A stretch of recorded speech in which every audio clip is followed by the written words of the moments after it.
नमस्कार बंधुरा आमी श्रावंती और आपनारा देखছেন किचेन कैनभास। आज आमी आपनादेर संगे शेयर करब पनीर पातुरी रेसिपि। एटी सम्पूर्ण निरामिष एकटी ट्रेडिशनल बांगाली रान्ना।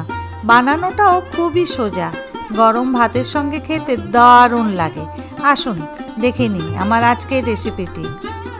এই রান্নার জন্য আমি মিক্সার গ্রাইন্ডার জারে নিয়ে নিচ্ছি 2 টেবিল চামচ হলুদ সরষে, 2 টেবিল চামচ কালো সরষে, 2 টেবিল চামচ পোস্ত আর আমি কিছুটা নারকেল ছোট ছোট টুকরো করে নিয়েছি। এখানে এই ছোট নারকেলের টুকরো নিয়ে নিচ্ছি 2 টেবিল চামচ।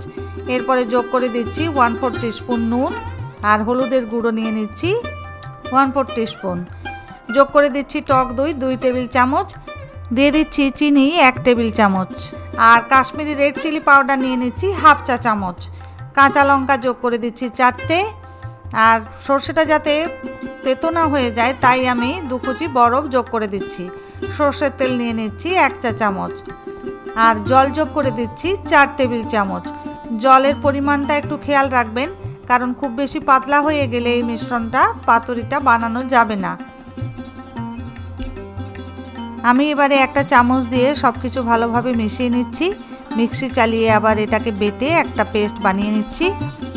এই রান্নার জন্য আমি 200 গ্রাম পনির নিয়েছি। পনিরটাকে ছুরির সাহায্যে কেটে আমি 7টা স্লাইস বার করে নিয়েছি। আমার মশলার মিশ্রণটাও রেডি হয়ে গিয়েছে। একটা চামচের সাহায্যে এবার এই মশলার মিশ্রণটা আমি ওই পনিরের টুকরোগুলোর উপরে দিয়ে দিচ্ছি।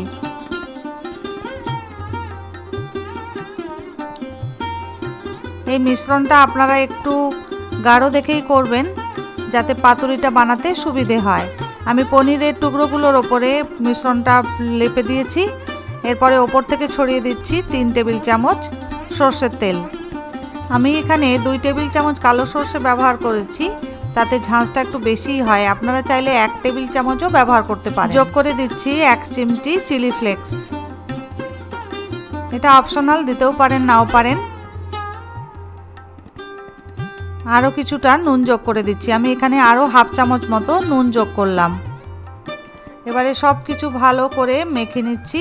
পনিরের টুকরোগুলো এই মশলার মিশ্রণ দিয়ে সম্পূর্ণভাবে ঢাকা দিয়ে দিচ্ছি। এই অবস্থায় পনিরটাকে আমি বেশ কিছুক্ষণ ম্যারিনেশনের জন্য রেখে দেব। এবারে কলাপাতা টুকরো করে কেটে নিয়েছি। গ্যাসে একটা তাওয়া বসিয়ে কলাপাতাগুলোকে একটু সেঁকে নিচ্ছি। কলাপাতাগুলো সেঁকে না নিলে কলাপাতাগুলো দিয়ে যখন আমরা পনিরের টুকরোগুলোকে বাঁধবো তখন কলাপাতা ছিঁড়ে যেতে পারে। এইভাবে প্রত্যেকটা কলাপাতাকে আমি সেঁকে নিয়েছি। কলাপাতার সেন্টারে অল্প একটু তেল দিয়েছি, হাত দিয়ে একটু তেলটাকে মাখিয়ে নিচ্ছি। এরপরে একটু মশলা নিয়ে নিলাম। মশলাটা সেন্টারে অল্প একটু দিয়ে বিছিয়ে দিচ্ছি।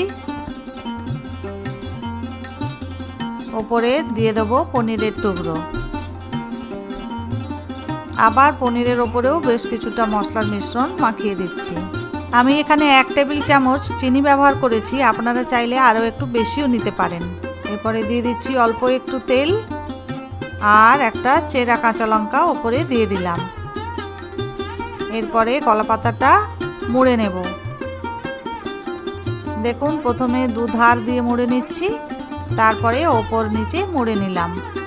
একটা প্যাকেটের মতো হয়ে গেল। আমি আগে ভাগে সুতো মাপ করে কেটে নিয়েছিলাম। এবারে সুতো দিয়ে এটাকে ভালো করে বেঁধে নিচ্ছি যাতে খুলে না যায়। সুতোটা একটু মোটা ধরনের নেবেন। আমি এখানে ক্রচেট সুতো নিয়েছি।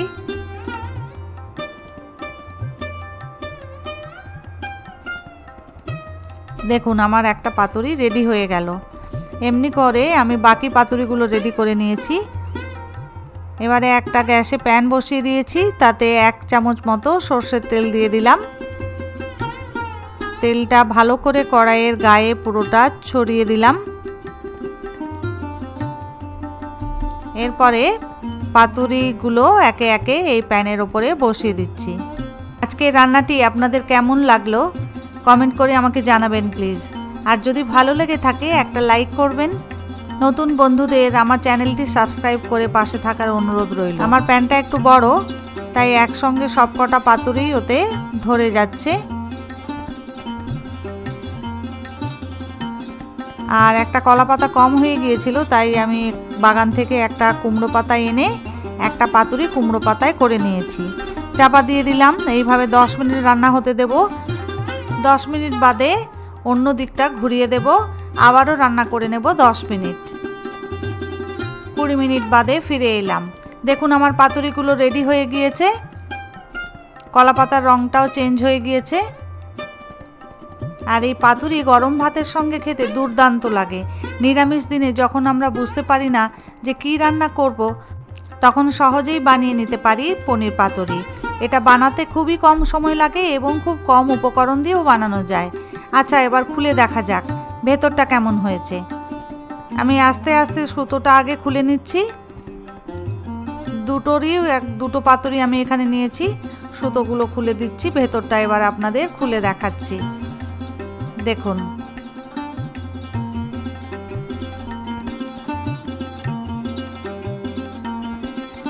দেখুন কত সুন্দর দেখতে হয়েছে, আর খেতেও হয় পাতুরি একবারে অসাধারণ। সবাই একবার বানিয়ে দেখবেন আর আমাকে কমেন্ট করে জানাতে ভুলবেন না। আজ তাহলে এই পর্যন্তই।